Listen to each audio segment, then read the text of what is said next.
Good evening. Good evening मेरे बच्चों। आज हम लोग पढ़ेंगे ओएम का chapter 7 maintenance and spare part. ठीक है।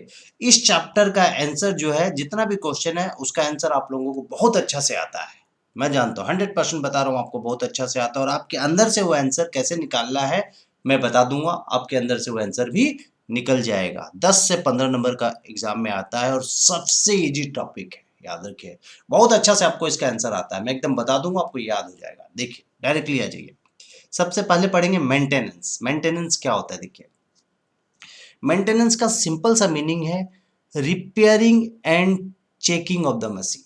मेंटेनेंस का सिंपल सा मीनिंग आप समझिए, repairing of the machine. Machine को रिपेयर करने को ही मेंटेनेंस बोलते हैं। आगे देखिए, the purpose is to make sure that the machine is working properly. Maintenance का पर्पस यही है कि मेरा मशीन अच्छा से काम कर रहा है क्या नहीं, वो हमको पता चल जाता है। अब देखिए एग्जाम्पल देखिए, हम लोग बचपन से ही अपना साइकिल और स्कूटी का मेंटेनेंस करते हुए आए हैं, सब बच्चे जानते हैं। तो मेंटेनेंस में क्या करते हैं, जब स्कूटी खराब होती है तो आप उसको ठीक कराते हैं, रिपेयर कराते हैं, सीधा सा बात है। हमको पता है, आपको पता है कि आप अपनी स्कूटी का मेंटेनेंस कराते हैं, तो सीधा सा बात है। तो हम लोग क्या करते हैं, जब स्कूटी खराब होती है तो उसको रिपेयर कराते हैं, सीधा सा बात है। तो मेंटेनेंस में क्या चीज आ गया, रिपेयर आ गया। आपको समझ में आया? हम लोग क्यों रिपेयर कराते हैं कि हम लोग का स्कूटी जो अच्छा से चलते रहे, स्मूथ कंडीशन में, उसका जो वर्किंग है प्रॉपर होना चाहिए। इसीलिए हम लोग स्कूटी का वर्क माने मेंटेनेंस कराते हैं। तो एग्जाम्पल समझ में आया? एग्जाम्पल ऑफ मेंटेनेंस क्या है, बाइक का सर्विसिंग कराना या स्कूटी का सर्विसिंग कराना। सर्विसिंग कराने से क्या होगा, उसका रिपेयर भी हो जाएगा और वो अच्छा से चलेगा। तो मेंटेनेंस का सिंपल सा मीनिंग हुआ repairing of the machine. Machine मतलब आप स्कूटी सोचिए अपना, आपका आंसर अपने आप निकल जाएगा। तो सीधा से बचपन से आप स्कूटी का मेंटेनेंस करते हुए आ रहे हो, तो मेंटेनेंस का मतलब सर, मेंटेनेंस का मतलब sir repair of the machine, repair of the scooty. ठीक है।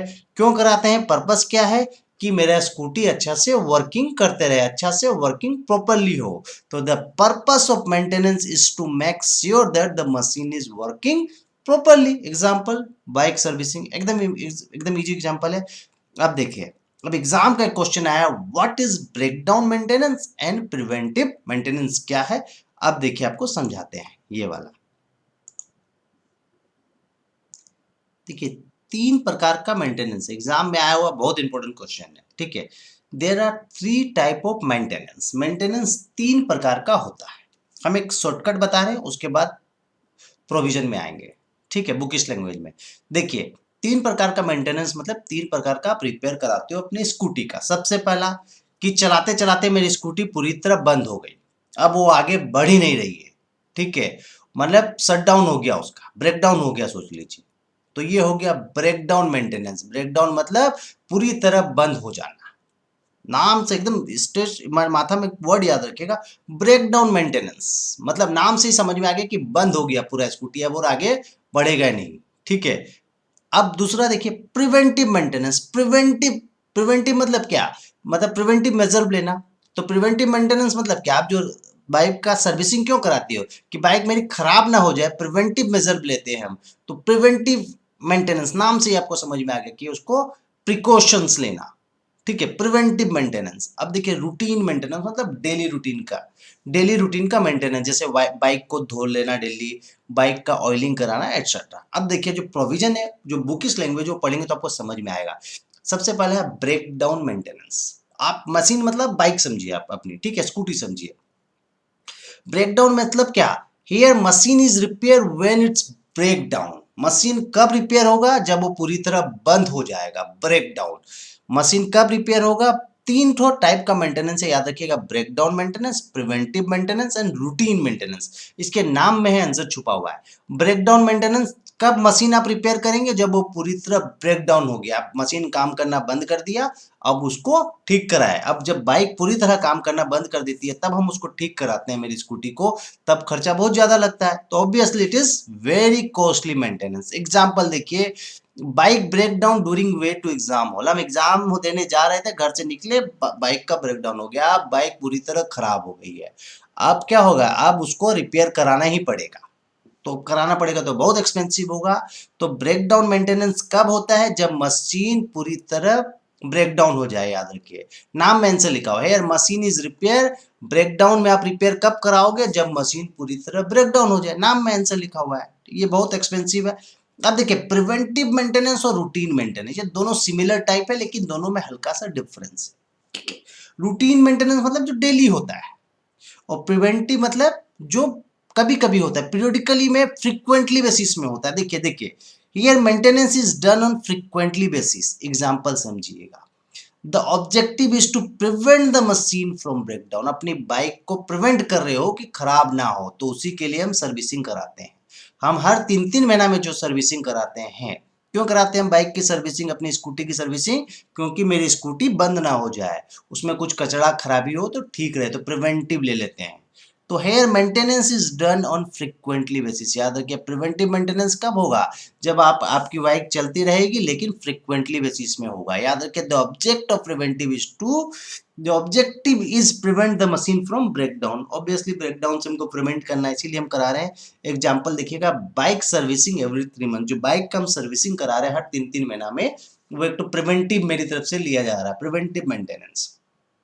रूटीन मेंटेनेंस मतलब daily. Here machine is done, here maintenance is done on periodically basis in every day और एवरी वीक। जो हर डे और हर week में जो मेंटेनेंस कराया जाए, उसको बोलते हैं रूटीन मेंटेनेंस। जो हर 3-3 महीना में कराए, फ्रीक्वेंटली बेसिस करा रहे, here maintenance is done on frequently basis, this is known as preventive maintenance. लेकिन here maintenance is done on daily basis, जो डेली बेसिस में कराया जाए उसको बोलते हैं रूटीन मेंटेनेंस। याद रखिए, सिंपल सा है, बहुत इजी है। 3 प्रकार का मेंटेनेंस होता है, नाम याद रखिएगा। ब्रेकडाउन मेंटेनेंस, ब्रेकडाउन मेंटेनेंस में कब रिपेयर कराएंगे? जब मशीन पूरी तरह ब्रेकडाउन हो जाए। प्रिवेंटिव मेंटेनेंस जब फ्रिक्वेंटली बेसिस में कराया जाता है। Routine maintenance, here maintenance is done on periodically basis in every day और एवरी वीक। एग्जाम्पल देखिए, तीनों का एकदम समझ में आ जाएगा। सपोज हम एग्जाम देने जा रहे हैं और मेरा बाइक खराब हो गया। अब बाइक ब्रेकडाउन हो गया, पूरी तरह खराब हो गया, अब उसको रिपेयर कराना ही पड़ेगा, बहुत एक्सपेंसिव पड़ेगा। प्रिवेंटिव मेंटेनेंस मतलब क्या? आप पहले से ही सर्विसिंग हर 3-3 महीना में जो सर्विसिंग कराते हैं। और रूटीन मेंटेनेंस मतलब जो डेली बेसिस में कराते हैं, बाइक को डेली धुलाते हैं, वीकली धुलाते हैं, ऑयलिंग कराते हैं, एटसेट्रा। यहाँ ऑयलिंग है, OILING, ऑयलिंग है, ठीक है। अब देखिए, ये सिंपल सा क्वेश्चन एग्जाम में आया हुआ है। टाइप ऑफ मेंटेनेंस दिया रहेगा, 3 प्रकार का मेंटेनेंस लिखिएगा और ये डाल दीजिएगा उसमें। अब देखिए, क्वेश्चन आया, व्हाट, एग्जाम में आया हुआ क्वेश्चन है। देखिए देखिए, ध्यान से पढ़िए क्वेश्चन क्या बोल रहा है। देखिए, बहुत सिंपल सा क्वेश्चन है, एग्जाम में भी आया हुआ है, बहुत 2-3 बार आया है, ठीक है। क्वेश्चन देखिए क्या है, what are the advantage of preventive maintenance. Preventive maintenance अभी बताए थे, फ्रिक्वेंटली बेसिस करते हैं, जैसे बाइक का सर्विसिंग कराते हैं, ठीक है, बाइक का सर्विसिंग कराते हैं। एग्जाम्पल देखिए, उसका फायदा क्या है। देखिए, किसी भी मशीन का आप प्रिवेंटिव मेंटेनेंस करा रहे हो, पहले से रिपेयर करा के रख रहे हो, तो फायदा क्या है। देखिए, सबसे पहला, reduce the number of breakdown and down time. Breakdown, जो मशीन का ब्रेकडाउन होगा ही नहीं, आप प्रिवेंटिव मेंटेनेंस कर दोगे तो बहुत कम होगा ब्रेकडाउन। ऑब्वियसली हम पहले से रिपेयर कर दे रहे हैं उसको, तो उसका ब्रेकडाउन होने का चांसेस कम है, एंड डाउन टाइम भी कम हो जाएगा। एकदम सिंपल सा आप लॉजिकली लिख दोगे। Reduce the number of accident in the plant. यदि मशीन प्रॉपरली रिपेयर किया रहेगा तो प्लांट, मशीन अच्छा से काम करेगा, अच्छा से काम करेगा तो प्लांट में एक्सीडेंट नहीं होगा, सीधी एकदम सिंपल सा लॉजिक है। Reduce the number of breakdown, down time, reduce the number of accident in the plant, reduce the number of rejection in the product quality। यदि अच्छा से यदि आप मेंटेनेंस करोगे मशीन का, तो अच्छा क्वालिटी का प्रोडक्ट निकलेगा, तो उसका रिजेक्शन का चांसेस क्या, एकदम कम हो जाएगा। तो रिड्यूस क्या क्या चीज हो जाएगा? Break down, accident and rejections, 3 चीज खत्म, माने कम हो जाएगा। जो मशीन का क्या चीज कम हो जाएगा? प्रिवेंटिव मेंटेनेंस से क्या फायदा है? ब्रेक डाउन कम हो जाएगा, एक्सीडेंट कम हो जाएगा, रिजेक्शन कम हो जाएगा, ठीक है। अब और क्या होगा, देखिए, cost of the product manufacturing, आपका कॉस्ट का भी प्राइस जो है, जो प्रोडक्ट को आप मैन्युफैक्चर कर रहे हो, उसका कॉस्ट कम लगेगा। ऑब्वियसली सब चीज, मेरा मशीन यदि अच्छा से प्रोडक्ट निकालेगा, अच्छा क्वालिटी का प्रोडक्ट निकालेगा, तो मेरा जो कॉस्ट उसका कम हो जाएगा। ध्यान से देखिए, इंक्रीज इक्विपमेंट लाइफ, यदि आप इक्विपमेंट का, मशीन का रेगुलर रिपेयर करते हो, तो उसका लाइफ साइकिल बढ़ जाता है, सीधा सा बात है। Great safety of the worker, यदि वर्कर लोगों का भी सेफ्टी है, यदि मशीन यदि अच्छी से मेंटेन की जाए, रिपेयर मशीन रहे तो एक्सीडेंट नहीं होगा, एक्सीडेंट नहीं होगा तो वर्कर का सेफ्टी होगा और प्रोडक्ट क्वालिटी भी अच्छा निकलेगा। यदि यदि अच्छा मशीन आप रहेंगे, उसको अच्छा कंडीशन में रखेंगे मशीन को, तो बेटर प्रोडक्ट क्वालिटी निकलेगा। तो रिड्यूस क्या क्या होगा? Break down, accident and rejection, simple सा चीज है। और इंक्रीज क्या होगा? इक्विपमेंट लाइफ इंक्रीज हो जाएगा, कॉस्ट क्या उसका कम हो जाएगा और सेफ्टी हो जाएगा वर्कर का और बेटर प्रोडक्ट क्वालिटी। एकदम आप नॉलेज से चीज लिख सकते हो, कोई चीज बड़ा चीज नहीं। अब देखिए नेक्स्ट क्वेश्चन है, explain objective of maintenance. Maintenance का ऑब्जेक्टिव क्या है? ध्यान से देखिएगा, बहुत इंपॉर्टेंट क्वेश्चन है ये भी। देखिए ध्यान से सुनिएगा, बोलता है ऑब्जेक्टिव ऑफ मेंटेनेंस, लॉजिक से ही आप लिख देंगे आंसर। हम किसी चीज का मशीन का रिपेयर करा रहे हैं, मेंटेनेंस मतलब रिपेयर समझिए, रिपेयर करा रहे हैं तो उससे फायदा क्या है? To keep all the equipment in working condition. Repair करा देने से क्या है, मेरा जो मशीन है वो एकदम वर्किंग कंडीशन में रहेगा, तो उसको वर्किंग कंडीशन में मेंटेन करता है। To keep all the equipment in working condition, मेरा मशीन वर्किंग कंडीशन में रहेगा रिपेयर कराने से। दूसरा क्या है, देखिए, to ensure accuracy of product and timely delivery to customer, मतलब जो प्रोडक्ट हमको चाहिए, यदि मशीन रिपेयर रहा, अच्छी तरह अच्छा कंडीशन में रहा, तो जो प्रोडक्ट चाहिए वही प्रोडक्ट हमको बना के देगा, एक्यूरेट प्रोडक्ट बना के देगा और टाइमली प्रोडक्ट बना के देगा। तो टाइमली प्रोडक्ट हमको बना के देगा मशीन, तो हम उसको टाइमली कस्टमर को दे भी पाएंगे। तो to ensure accuracy of the product and timely deliver to customer, to keep the maintenance cost at minimum level, maintenance cost को मिनिमम लेवल में रखता है। सपोज हम प्रिवेंटिव मेंटेनेंस कराते हैं तो उसके कारण ब्रेकडाउन का चांसेस कम हो जाता है, तो उसके कारण मेंटेनेंस कॉस्ट भी फ्यूचर में कम लगता है, तो फैक्ट्री ओवरहेड कम हो जाता है। तो सीधा लिखिएगा, to to minimize factory overhead, बस to minimize factory overhead. Maintenance का क्या फायदा है? फैक्ट्री ओवरहेड को कम कर देता है। रेगुलर मेंटेनेंस कराएंगे तो फैक्ट्री ओवरहेड का खर्चा भी कम आएगा। To keep the downtime, ये भी बताएं कि आपका यदि आपका मशीन प्रॉपरली रिपेयर रहा तो बार बार बंद नहीं होगा, तो डाउन टाइम का कम हो जाएगा। To keep the downtime of the machine at minimum level, में डाउन टाइम हो जाएगा, रुकावट जो है मशीन का बार बार बंद होना कम हो जाएगा यदि अच्छा कंडीशन में रहा तो। To keep the plant at maximum production efficiency, plant क्या है अपना जो प्रोडक्शन एफिशिएंसी एकदम मैक्सिमम रहेगा और आपका जो प्लांट एंड मशीनरी का लाइफ साइकिल भी बढ़ जाएगा। ऑब्वियसली अच्छा कंडीशन में रखेंगे तो प्लांट का लाइफ बढ़ेगा, मशीन का लाइफ बढ़ेगा। तो सबसे सिंपल सा चीज याद है, सबसे पहला पॉइंट, मशीन को वर्किंग कंडीशन में रखता है मेंटेनेंस, रिपेयर कराने से मशीन मेरा वर्किंग कंडीशन में रहता है। दूसरा, हमको जो प्रोडक्ट चाहिए वो प्रोडक्ट प्रोड्यूस करके देगा और timely deliver to customer, timely deliver कर पाएंगे कस्टमर को। तो सबसे पहला वर्किंग कंडीशन में रहता है, एक्यूरेट प्रोडक्ट हमको बना के देता है, हम वो प्रोडक्ट को टाइमली डिलीवर भी कर पाते हैं कस्टमर के पास। और उसके बाद फैक्ट्री ओवरहेड कम हो जाता है, यदि रेगुलर हम मेंटेनेंस करेंगे तो फैक्ट्री ओवरहेड मेरा कम हो जाएगा और डाउन टाइम भी रिड्यूस हो जाएगा। डाउन टाइम कम से कम हो जाएगा, मशीन बार बार बंद नहीं होगा।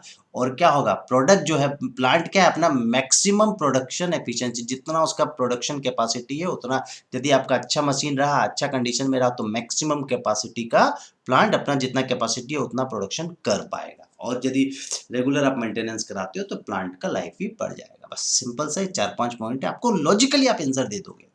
देखिए मैं पूरा सिलेबस कराया हूं, आप सोचिएगा भी मत कि हम कुछ छोड़े हैं, पूरा सिलेबस है, ध्यान से देखिएगा। अब देखिए नेक्स्ट क्वेश्चन जो एग्जाम में भी आया है, देखिए दो इंपॉर्टेंट पॉइंट है। देखिए क्वेश्चन है रिप्लेसमेंट ऑफ द मशीन।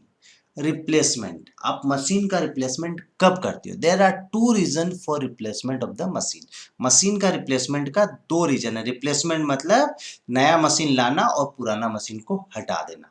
वो किस केस में करते हैं? पहला है obsolescence of the machine due to new technology. क्या होता है ऑब्सोलेंस? मतलब होता है कि जो मेरा पुराना हम जो मशीन यूज कर रहे थे वो पुराना टेक्नोलॉजी का हो गया, अब क्या है, नया जनरेशन है, नया टेक्नोलॉजी आ गया है, उससे ज्यादा प्रोडक्शन, उससे 100 गुना ज्यादा प्रोडक्शन होगा। तो हम क्या करेंगे, ऑब्सोलेंस मतलब मान के चलिए पुराना टेक्नोलॉजी, ऑब्सोलेंस हो जाने के कारण हम मशीन को चेंज कर देते हैं। और ऑब्सोलेंस जनरली टेक्नोलॉजी की वजह से होता है, पुराना हो जाना। ऑब्सोलेंस मतलब पुराना हो जाना। तो दो रीजन है मशीन को कब हम रिप्लेस करते हैं। पहला ऑब्सोलेंस मतलब पुराना हो गया टेक्नोलॉजी, अब नया टेक्नोलॉजी चाहिए। दूसरा वियर एंड टीयर, मतलब उस मशीन को बार बार यूज करके मशीन बहुत घस गया है, अब वो उतना एफिशिएंट प्रोडक्शन नहीं दे पा रहा है, जितना यूनिट प्रोड्यूस करना चाहिए उसका 10% ही कर रहा है। वेयर एंड टीयर मतलब घिस घिस के पुराना टाइप हो गया है, अब वो उतना प्रोडक्टिविटी नहीं दे रहा। तो याद रखिए मशीन को रिप्लेसमेंट दो कंडीशन में करते हैं, पहला ऑब्सोलेंस मतलब नया टेक्नोलॉजी आ गया है, पुराना टेक्नोलॉजी चला गया है तब, और दूसरा है wear and tear due to usages of the machine, माने घस घस के मशीन पूरा पुराना हो गया, उसको नया ही चाहिए करना पड़ेगा क्योंकि वो उतना प्रोडक्शन नहीं दे पा रहा है। ठीक है, बस रीजन आपको एग्जाम में आएगा, रिप्लेसमेंट ऑफ द मशीन का दो ग्राउंड है, वो ग्राउंड लिखिए, कब रिप्लेसमेंट ऑफ मशीन करते तो दो ग्राउंड है बस। आगे देखिए क्वेश्चन, देखिए आया है टाइप ऑफ स्पेयर पार्ट्स, ये ध्यान से सुनिएगा, ठीक है, ये बहुत इंपॉर्टेंट क्वेश्चन है, ध्यान से देखिए। देखिए क्वेश्चन में बोलता है कि स्पेयर पार्ट क्या होता है, चीज को समझिए। Spare part management, spare part क्या होता है, सिंपल सा बात है, सिंपल भाषा में समझिए। रिपेयर, कोई चीज का भी हम रिपेयर करेंगे तो रिपेयर करने के लिए हमको कुछ सामान चाहिए, जैसे हम साइकिल खराब हो गया, साइकिल को हम रिपेयर कर रहे हैं तो उसके लिए नट बोल्ट चाहिए या जो स्क्रू ड्राइवर चाहिए उसको बोलते हैं। सिंपल सा समझ में आया, रिपेयर करने के लिए कुछ जो सामान जो इक्विपमेंट चाहिए उसको बोलते हैं स्पेयर पार्ट, सिंपल सा लैंग्वेज में। रिपेयर मतलब क्या, मेंटेनेंस, तो मेंटेनेंस करने के लिए जो इक्विपमेंट चाहिए उसको बोलते हैं स्पेयर पार्ट, समझे। अब देखिए spare part means those equipment that are required for maintenance work to be carried out.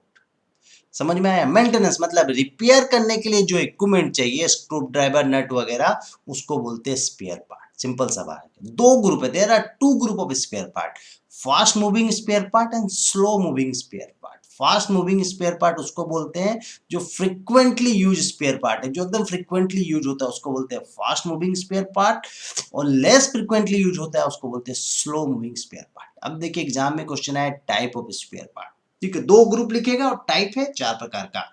देखिए regular spare part, insurance spare part, capital spare part और रिटेबल स्पेयर पार्ट्स।